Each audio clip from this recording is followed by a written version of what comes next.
The sound of metal screaming against wet asphalt cut through the morning air like a death rattle. The black sedan lost control, flipping twice before slamming into the center divider less than 100 feet ahead. Daniel Park's hands tightened on the steering wheel of his battered Ford pickup, knuckles white against worn leather. 7 cars ahead of him had already passed by. Some slowed. Most didn't. Daniel could have kept driving. He was already 20 minutes late for a rush job in Folsom, a kitchen cabinet repair that would pay enough to cover Lily's piano lessons for the month. His daughter's recital started in 3 hours. He'd promised her he'd be there, front row, like always. But then he saw the smoke, and he stopped. He didn't know the woman trapped inside that crumpled vehicle was worth over $3 billion.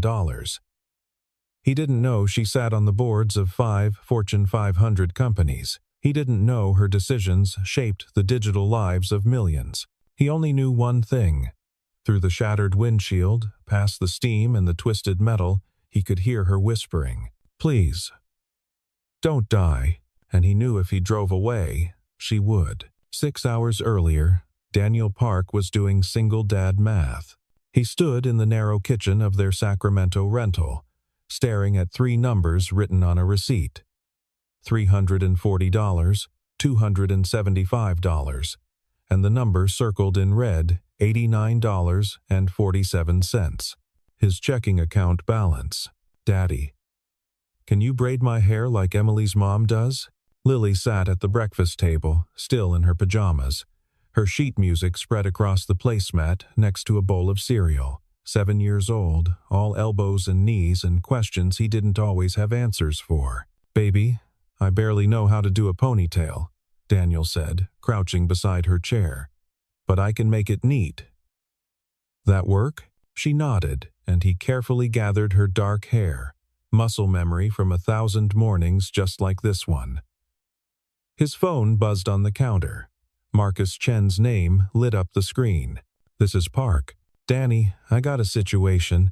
Marcus owned a property management company in Folsom. Good guy, steady work. Water leak destroyed Mrs. Patterson's kitchen cabinets. "She's got family flying in tomorrow. Can you fix it today?" Daniel glanced at the calendar on the fridge. Lily's recital was marked in red Sharpie. 11 a.m. Piano recital. "Don't forget." "Marcus, today's rough. My daughter.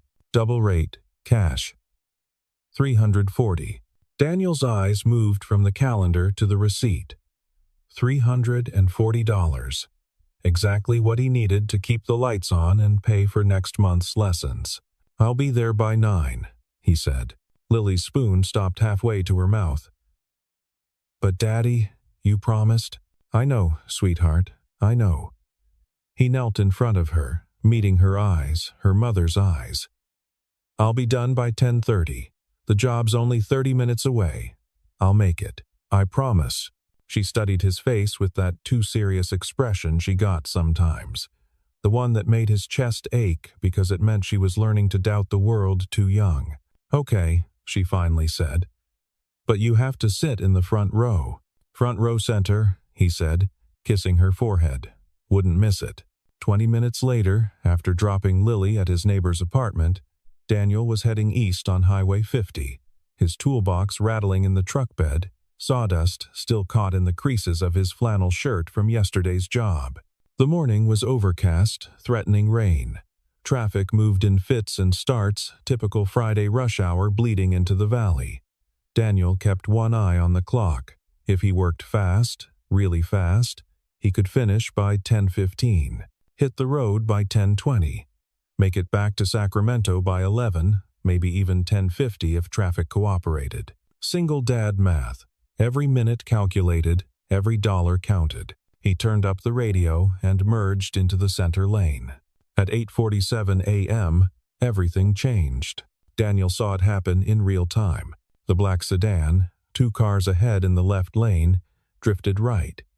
Not suddenly, almost lazily, as if the driver had fallen asleep or reached for something on the passenger seat. The silver SUV next to it honked. Long, angry blast. The sedan overcorrected. Hard left. Too hard. Then, physics took over. The rear tires lost traction on the damp asphalt. The vehicle spun once, twice, a horrible ballet of momentum and metal. The sound was like thunder compressed into 3 seconds, the shriek of tires, the crunch of impact as it clipped the guardrail, the final explosive crash as it rolled onto its side and slammed into the concrete center divider. Steam erupted from the hood. The driver's side window was a spider's web of cracks. Daniel's foot hit the brake instinctively. His truck shuddered to a stop on the shoulder, 50 yards behind the wreck. Ahead, traffic slowed. Brake lights flared red in the drizzle. Then, one by one, cars began to move again. The silver SUV drove past. So did the white Honda behind it. A Tesla, a delivery van, a landscaping truck with a trailer full of mowers. 7 vehicles total. Some slowed down to look. Most barely paused. Daniel sat there, hands still gripping the wheel, watching them go. His mind was already calculating. If he called 911 and left, he'd still make it. Someone else would stop eventually. Someone always did. But what if they didn't? He looked at the clock. 8:49 a.m. Then he looked at the wreck. Smoke was starting to pour from underneath the crumpled hood, thin and gray at first, but thickening fast. Daniel grabbed his phone, threw the truck into park, and opened his door. His boots hit the asphalt as he pressed 911. 911. What's your emergency? Car accident on Highway 50 eastbound, mile marker 73, Daniel said, already jogging toward the wreck. Single vehicle rollover. 1 visible occupant. Possible fuel leak. Sir, are you safe? Please stay clear of the vehicle. I can see someone inside, Daniel said. Send fire and ambulance. Now. He ended the call. Up close, the damage was worse. The sedan had landed on its driver's side, the roof partially caved in, the front end accordioned against the divider. Safety glass glittered across the asphalt like scattered diamonds. And then he smelled it. Gasoline. Sharp and chemical, pooling beneath the wreck. "Hey!" Daniel shouted, dropping to his knees beside the shattered passenger window. "Can you hear me?" No response. He pulled off his flannel, wrapped it around his fist, and punched out the remaining glass. Carefully, he reached inside. That's when he saw her. She was maybe 35, 40 at most. Dark hair, matted with blood. Her face pressed against the deflated airbag. One arm pinned beneath her body at an angle that made Daniel's stomach turn. But she was breathing. "Hey," Daniel said, louder this time. "Stay with me. Help's coming." Her eyes opened, unfocused at first, then locking onto his face with sudden, desperate intensity. "Please." Her voice was barely a whisper, thick with pain. "Please don't die." For a second, Daniel thought she was talking to him. Then he realized she wasn't looking at him. She was looking past him. Through him. At something only she could see. "Ma'am, you're going to be okay," Daniel said, forcing his voice steady. "What's your name?" "Evelyn." She coughed, and fresh blood appeared at the corner of her mouth. "My daughter. I have a daughter." Daniel's chest tightened. "How old?" 9. Tears cut clean lines through the blood on her face. "She's waiting for me. I promised. I promised I'd be there." The smoke was getting thicker. Daniel could feel heat radiating from the engine block. "Listen to me, Evelyn. I'm going to get you out. But I need you to stay awake. Can you do that?" "The briefcase," she said suddenly, her good hand clawing at the crushed dashboard. "In the back, I need. We'll worry about that later. Right now, you don't understand." Her eyes cleared, and for just a moment, the pain receded enough for Daniel to see the person beneath it. Someone used to being listened to. Someone used to being in control. "Everything I've built. It's all in that case. Please." Daniel looked from her to the smoke billowing from the hood. Then he looked at the back seat. The rear passenger door was jammed against the divider. The driver's side was pinned to the ground. but the other rear door crumpled but potentially accessible that might work. "I'll get it," he said. "But first, I'm getting you out." Daniel ran back to his truck and grabbed the crowbar from his toolbox. His hands were shaking. Not from fear he'd find time for that later, but from adrenaline. Pure and electric. He'd done emergency first aid training 5 years ago when Lily was a toddler, one of those weekend courses at the community center. He remembered the basics. Check for breathing, control bleeding, stabilize the spine. But they never covered extract someone from a burning car on a highway. He wedged the crowbar into the gap where the rear passenger door had buckled. The metal groaned. He put his weight into it, feeling the leverage, hearing the frame start to give. The door swung open 6 inches, then a foot. Enough. Daniel threw himself into the back seat. The interior reeked of gasoline and burnt rubber. The briefcase Evelyn mentioned was wedged between the front seats and the floor. Black leather stamped with silver letters. E. Z. He grabbed it, along with a tablet computer that had somehow survived intact. Back outside, the smoke had turned dark. Daniel could hear the crackling, now a sound he'd only heard in movies, but instantly recognized. Fire. He dropped the briefcase and tablet on the shoulder and returned to the passenger side. Evelyn's eyes had closed again. "Evelyn!" Daniel reached through the window, gripping her shoulder. "Stay with me. We're almost out." Her eyes fluttered open. "My arm. I know. This is going to hurt." Daniel assessed the situation with a carpenter's eye. The driver's seat had collapsed inward, pinning her left arm against the center console. He couldn't pull her straight out without causing more damage. He needed to lift the dash. The crowbar wouldn't work too much weight. Wrong angle. But the jack in his truck might. If he could position it right, create enough space. "I'll be right back," he told Evelyn. 30 seconds. "Count to 30 with me, okay?" She nodded, weakly. 1. Daniel sprinted to his truck, grabbed the hydraulic jack, and raced back. He could feel the heat now, waves of it washing over him as he positioned the jack against the frame and started pumping. 28. 29. The dashboard lifted. Half an inch. An inch. 30. Evelyn's arm came free. She screamed a raw, animal sound that cut through the morning. But Daniel was already pulling her through the passenger window, careful with her injured arm, supporting her head. They made it 15 feet before the first flame appeared, licking up through the gap between the hood and windshield. "I've got you," Daniel said, lowering her onto the grass median. "You're safe." But Evelyn wasn't looking at him. She was looking at her car, at the smoke, at the flames starting to consume the front end. "The briefcase," she said. "You got it?" Daniel glanced over at where he'd left it, safe on the shoulder. "I got it." She closed her eyes. Not unconscious, just relief. Profound and total. In the distance, sirens began to wail. The fire truck arrived first, followed by an ambulance and 2 highway patrol cars.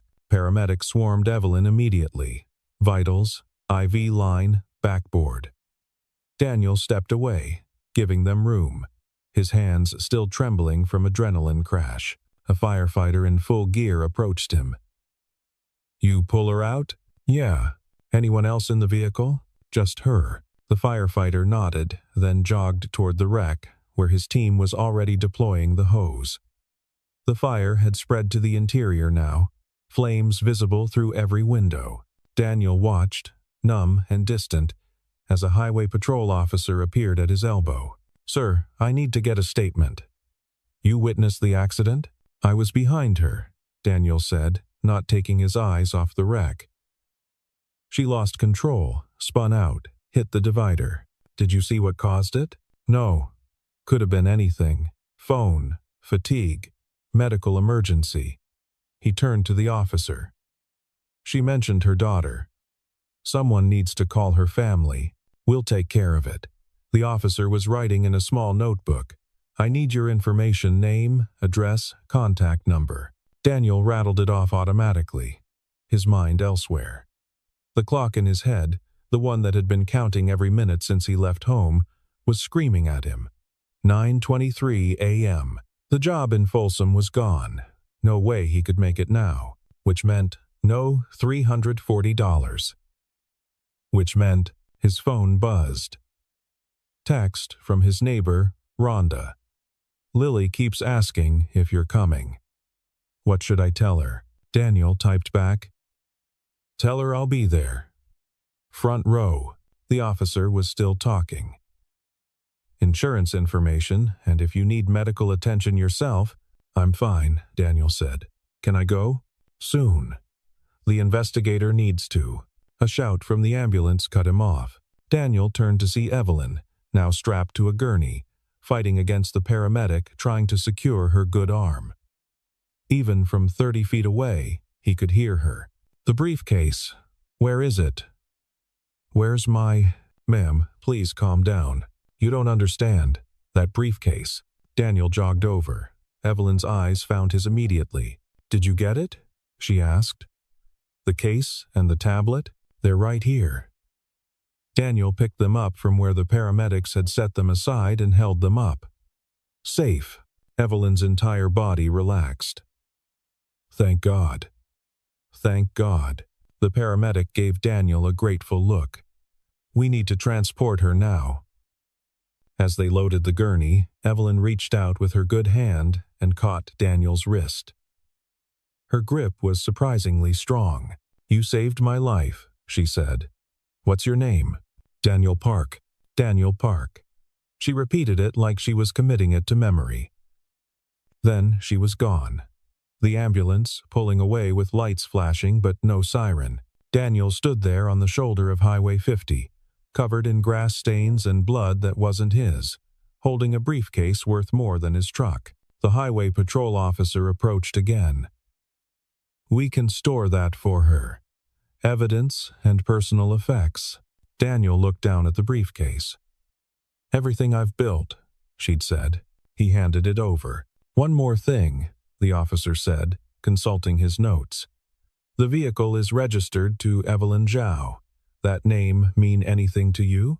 No, Daniel said honestly. Should it? The officer shrugged. She's listed with a business address in Palo Alto, probably just another Silicon Valley commuter. Daniel nodded, suddenly exhausted. Am I free to go? Yeah. We'll be in touch if we need anything else. Daniel walked back to his truck, climbed in, and sat there for a long moment, his hands on the wheel, staring at nothing. Then he checked his phone. 9:41 a.m. Lily's recital started in an hour and 19 minutes. If he left now, if traffic cooperated, if nothing else went wrong, he might just make it. Daniel started the engine and pulled back onto the highway. Daniel Park walked into Sacramento Community Center at 10:58 a.m. His flannel shirt was gone ruined, left on the side of Highway 50. He wore just a t-shirt now, grass-stained and damp from the drizzle. His jeans were torn at the knee. There was a smear of something dark on his forearm that might have been grease or might have been blood. He looked like he'd been in a fight, but he was there. The recital hall was small, maybe 100 seats arranged in neat rows facing a modest stage. Parents and grandparents filled most of the chairs, whispering to each other as the student musicians tuned instruments and shuffled sheet music backstage. Daniel spotted Rhonda in the third row and waved. She'd brought Lily early, making sure she had time to warm up, to calm her nerves. Daniel owed her for that. He owed her for a lot of things. He took his seat in the front row, center section, just as the lights dimmed. Lily was the seventh performer. When her name was called Lily Park, performing Claire de Lune, she walked onto the stage in the blue dress Daniel had ironed that morning. Her hair neat despite his amateur ponytail work, her face serious with concentration. She sat at the piano bench, adjusted her posture the way her teacher had shown her, and placed her small hands on the keys. Then, just before she started, she looked out into the audience. Their eyes met. Daniel smiled, gave her a tiny nod. She smiled back, and she played. It wasn't perfect. There were mistakes, missed notes in the middle section, a tempo hiccup near the end, but Daniel didn't hear them. He only heard his daughter, this small person he was raising alone, finding beauty in black and white keys. When she finished, he clapped louder than anyone else in the room. Afterward, in the lobby, Lily ran to him and threw her arms around his waist. "You came. You really came. I promised, didn't I?" He hugged her tight, breathing in the strawberry scent of her shampoo. "You smell like outside," she said, wrinkling her nose. "Long morning," Daniel said. "But I made it. That's what matters." Rhonda appeared beside them, eyebrows raised. "Danny, what happened to you? You look like you wrestled a bear." "Stopped to help someone," he said. "Car accident. Everyone's okay." "Jesus." Rhonda studied his face. "You sure you're all right?" "Yeah." He looked down at Lily. "Yeah, I'm good." They left the community center together, Lily chattering about her performance, about how nervous she'd been, about how Emily had played a Chopin piece that was super hard and only made one mistake. Daniel listened, nodded, made the appropriate sounds of encouragement and praise. But part of his mind was still on Highway 50, still hearing that whisper, "Please, don't die."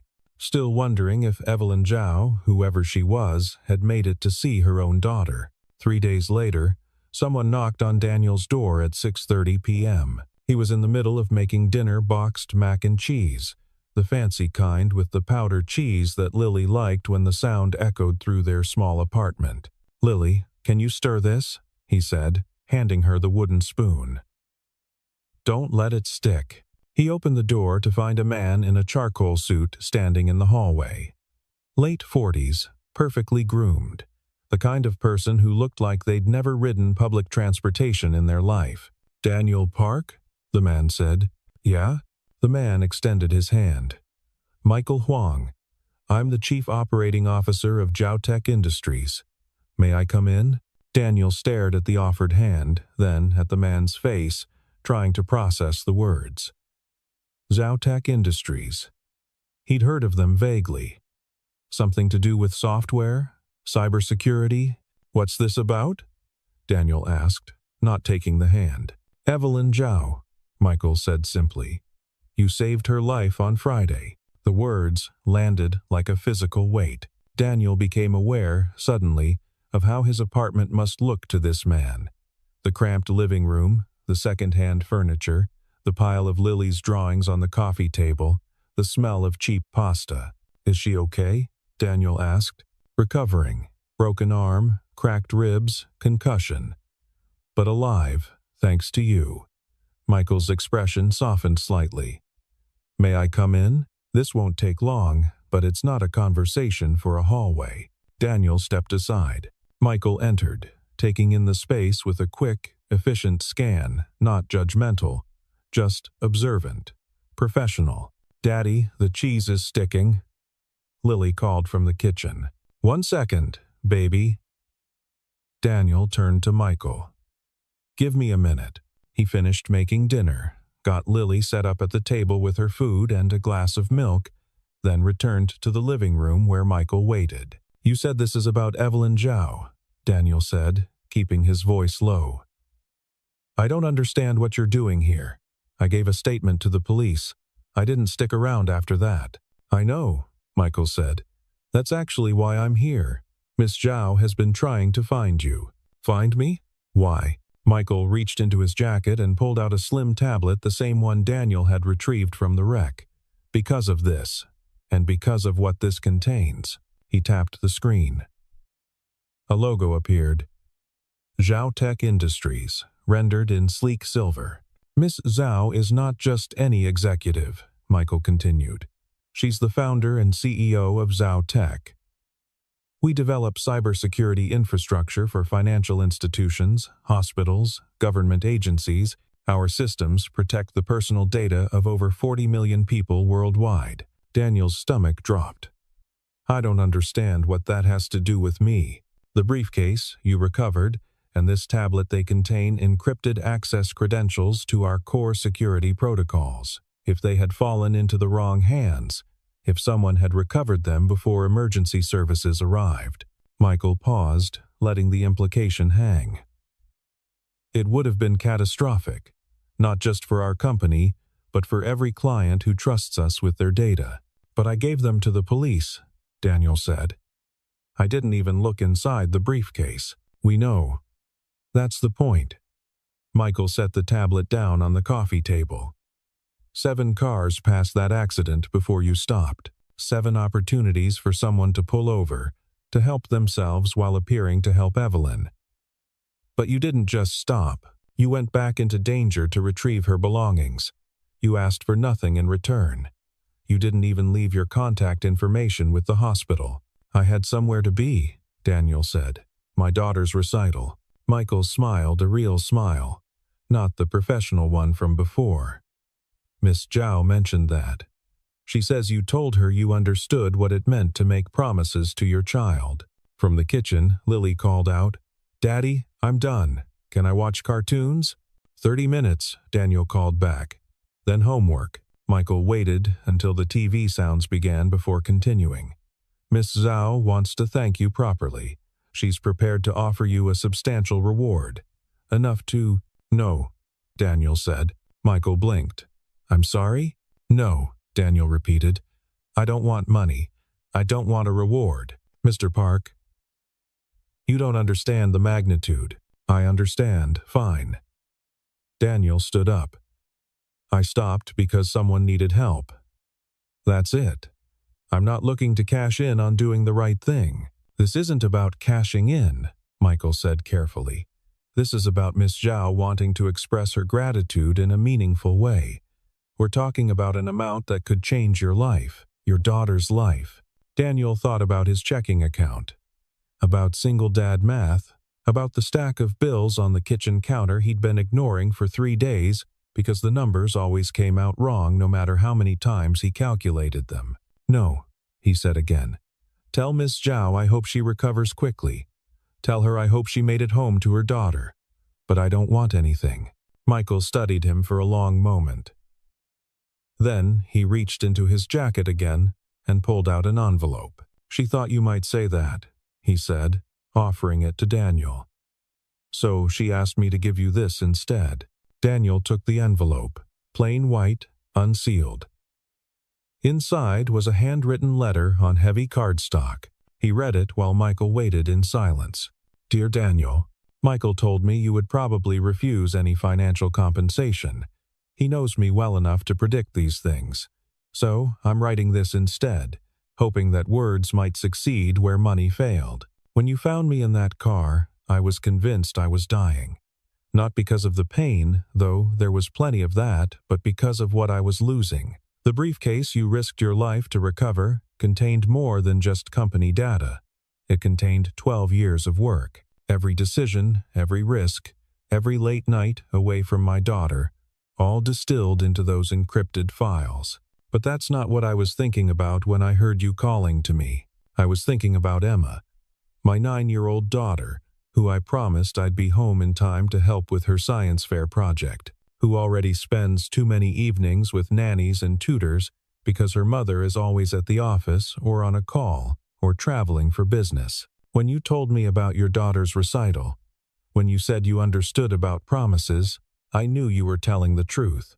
Because you didn't just save my life, Daniel. You gave me the chance to keep my promises. You gave me another morning to make breakfast for Emma. Another evening to hear about her day. Another night to tuck her in and tell her I love her. You gave me time. Michael tells me you're raising your daughter alone. I can't imagine how hard that must be. I have resources, support systems, a whole company backing me up, and I still struggle to balance work and motherhood. What you're doing, alone, with no safety net, that takes a different kind of courage than what you showed on that highway. So I won't insult you by offering money you don't want. But I will offer you this. If you ever need anything, and I mean anything for yourself or for Lily, please call me. The number is on the back of this card. It's my personal cell phone, not a company line. No assistants, no gatekeepers, just me. I mean it, Daniel. Day or night, if you need help, call. Some people go their entire lives without meeting a true hero. I'm grateful I met mine on what should have been my last day. With more gratitude than words can express, Evelyn Zhao. Daniel read the letter twice, then carefully folded it and put it back in the envelope. She's recovering well? He asked. She is, Michael said. She insisted on coming back to the office yesterday, despite doctor's orders. We've had to implement a reduced hours policy just for her. He smiled. She's stubborn. She has a company to run, Daniel said. She does. And thanks to you, she still can. Michael stood, straightening his suit jacket. I'll tell her you read the letter. If you change your mind about the compensation, I won't. Michael nodded, unsurprised. He pulled a business card from his wallet and set it on the coffee table next to Evelyn's letter. My number, he said, in case you need anything. And Daniel? For what it's worth, the world needs more people like you. After Michael left, Daniel stood in his living room for a long time, holding the envelope. From the kitchen, Lily appeared in her pajamas. Who was that man? Daddy. Someone saying thank you, Daniel said. For what? He looked down at his daughter, at her curious eyes and messy hair and the milk mustache she hadn't wiped away. For doing what anyone should do, he said. Help when someone needs it. Like when you helped that lady in the car? Yeah, baby. Like that. Lily hugged his waist. You're a good daddy. Daniel closed his eyes and hugged her back, the letter still clutched in his free hand. I try, he whispered. I try.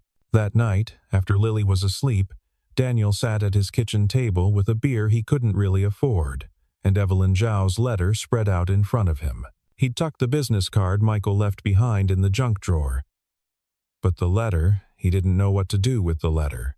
It was too personal to throw away, too intimate to ignore, and the phone number on the back felt like a weight, a responsibility he hadn't asked for. If you ever need anything, Daniel thought about his checking account, about the stack of bills, about the way he'd been rationing groceries this week, doing the careful calculus of every meal to make the food stretch to Friday's paycheck, about how Lily deserved better than boxed mac and cheese 3 nights in a row. He could call.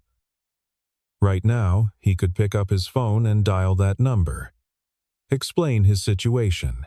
Accept whatever help Evelyn wanted to offer. It wouldn't make him a bad person. It wouldn't diminish what he'd done. Would it?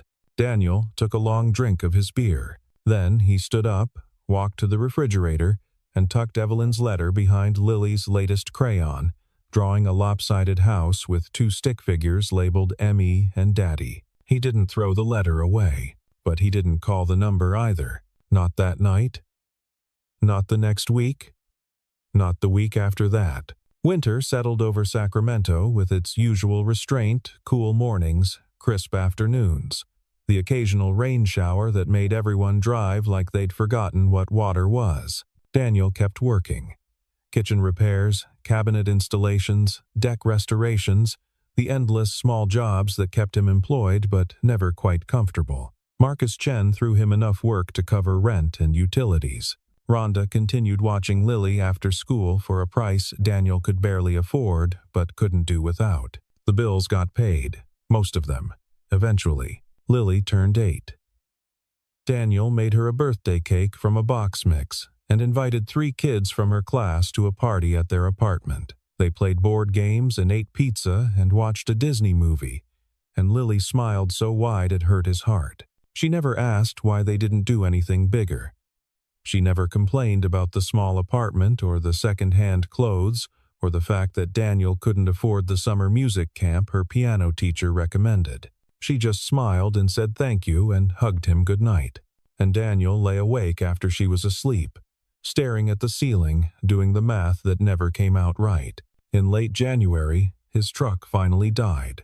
Not dramatically, no explosion or grinding halt, just a quiet failure one Thursday morning when he turned the key and got nothing but a clicking sound. Dead alternator, the mechanic said. $500 to fix, plus labor. Daniel sat in the driver's seat of his dead Ford, phone in hand, thumbs hovering over the number he'd memorized months ago but never called. If you ever need anything. He could feel Evelyn's letter in his wallet, tucked behind his driver's license. He'd been carrying it there for weeks, though he couldn't have said why. Daniel closed his eyes. Then he called Marcus instead. "Danny? What's up? Any chance you need someone for a big project? Week-long job. Something that pays advance." Silence on the line. Then, "Yeah, actually. Kitchen renovation in Roseville. Starts Monday. I was going to offer it to you anyway. $1,200 for the week, half up front." Daniel let out a breath he didn't know he'd been holding. "I'll take it." "You okay, man?" "Yeah," Daniel said. "Truck trouble. Nothing I can't handle. If you need..." "I'm good, Marcus, thanks." He fixed the truck with the advance money, worked the Roseville job, got paid, caught up on bills, stayed afloat, and he never called the number. Spring came. Lily's piano teacher said she was making remarkable progress. Natural talent, Mrs. Morrison told Daniel after one lesson. But more than that, discipline. "She practices even when I don't assign it. That's rare in a child her age. She loves it," Daniel said. "She loves making you proud," Mrs. Morrison corrected gently. "That's different." Daniel thought about that on the drive home, Lily humming in the passenger seat, her sheet music organized neatly in her backpack. "Hey, Lil," he said, "you know you don't have to play piano, right? If you wanted to try something else, soccer or art or whatever, that's okay with me." She looked at him with those serious eyes. "Okay, just making sure. Daddy?" "Yeah? When I play piano, I'm not sad." "Are you sad when you do your work?" The question caught him off guard. "Sometimes," he admitted, "but not always." "Then piano is better than your work," Lily said matter-of-factly, "because it makes me happy all the time." Daniel reached over and squeezed her hand. "Then keep playing, baby." "I will." That night, after Lily was asleep, Daniel pulled Evelyn's letter from his wallet one more time. He read it in the kitchen under the flickering fluorescent light, tracing the careful handwriting with his eyes. "You gave me time," she'd written. Time. Such a simple thing. Such an impossible thing. Daniel had given Evelyn time with her daughter. And in return, she'd offered him. What? Security? Money? A way out of the endless calculations of single-dad math? But accepting it would mean admitting he'd saved her for the reward. And he hadn't. He'd saved her because saving people was what you did when you had the chance. Because 7 cars had driven past, and someone needed to stop. Daniel folded the letter, put it back in his wallet, and went to bed. 2 years after the accident, Tech Industries went public. The IPO made headlines' biggest tech offering of the year. Evelyn Zhao's personal net worth climbing past $5 billion. Business magazines called her a visionary. Tech blogs praised her leadership. Financial analysts predicted continued growth. At the Sacramento press conference, a reporter asked about the company's origin story. About the near-death experience that almost ended it all. Evelyn answered carefully. 2 years ago, I was in a serious car accident on Highway 50. If not for the quick actions of a good Samaritan, I wouldn't be standing here today. That experience taught me something valuable about what really matters in life and about the kind of person I want to be. Did you ever thank this person? The reporter asked. Evelyn smiled. A real smile, soft at the edges. I tried, but some heroes don't want recognition. They just want to get back to their lives. I respect that. Do you know their name? I do, Evelyn said. But I'm not going to share it. Some people deserve their privacy more than I deserve to tell their story. The reporter pressed, but Evelyn moved on to the next question. In a small apartment in Sacramento, Daniel Park was making dinner. He'd seen the news about Tech's IPO. Hard to miss it, the company had practically bought out every billboard in the city for the launch campaign. He recognized Evelyn's face in the photos. Older, more confident, but still the same woman who'd whispered, "Please don't die" on that rainy morning. He was glad she'd made it. Glad she'd had 2 more years with her daughter. That was enough. "Daddy, what's for dinner?" Lily called from her room, where she was practicing piano. Spaghetti, Daniel called back. The real kind, not the box. Can I finish this piece first? Sure, baby. Take your time. The music floated through the apartment. Mozart, maybe? Daniel wasn't sure. He'd never been good with classical composers, but he recognized the sound of his daughter finding joy, and that was better than any melody. His phone buzzed. Text from Marcus. Got a job for you next week? Good money? Easy work? You in? Daniel typed back. Always. Then he stirred the sauce, set the table for two, and waited for Lily to finish her song. Outside, Sacramento prepared for evening. Traffic hummed on nearby streets. Streetlights flickered on one by one. Somewhere in the city, someone was having the best day of their life. Somewhere else, someone was having the worst. And in a small apartment that smelled like garlic and tomato sauce, a single father was setting out plates for dinner, content in the knowledge that his daughter was happy, safe, and learning to make beautiful music. That was enough. That had always been enough. Because some people don't need the world to know their name. They just need to know they did the right thing when it mattered. And Daniel Park Carpenter, single father, the man who stopped when everyone else kept driving, knew exactly what he'd done. He'd given someone time. The rest was just noise.